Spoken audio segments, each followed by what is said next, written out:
জনগণের দরকার পরিকল্পনা, জনগণের দরকার প্ল্যান, জনগণের দরকার কর্মসূচি। যে পরিকল্পনা, যে প্ল্যান, যে কর্মসূচি জনগণের ভাগ্য পরিবর্তন করতে পারে, সেই পরিকল্পনা দরকার। এবং বিএনপি একমাত্র দল, এই মুহূর্তে বিএনপি একমাত্র রাজনৈতিক দল যাদের কাছে সেই পরিকল্পনা, সেই কর্মসূচি, সেই প্ল্যানিং রয়েছে।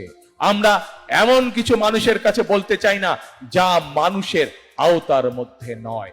আমরা আপনাদের কাছে সেই প্রতিশ্রুতি দিতে চাই যেটি করার তৌফিক আল্লাহ মানুষকে দিয়েছেন। যেই তৌফিক আল্লাহ মানুষকে দেননি, আমরা এমন কোন প্রতিশ্রুতি আপনাদের সামনে উপস্থাপন করতে চাই না। সেজন্যই আমরা বলেছি, বিএনপি সৃষ্টি হওয়ার পর থেকে এই দেশের মানুষের পাশে বিএনপি ছিল। এই দেশের মানুষের সুখে দুঃখে বিপদে আপদে সকল সময় বিএনপি ছিল। ইনশাল্লাহ বিএনপি ছিল, বিএনপি আছে, ইনশাল্লাহ বিএনপি জনগণের পাশে রইবে যতদিন এই দেশ টিকে থাকবে ইনশাল্লাহ।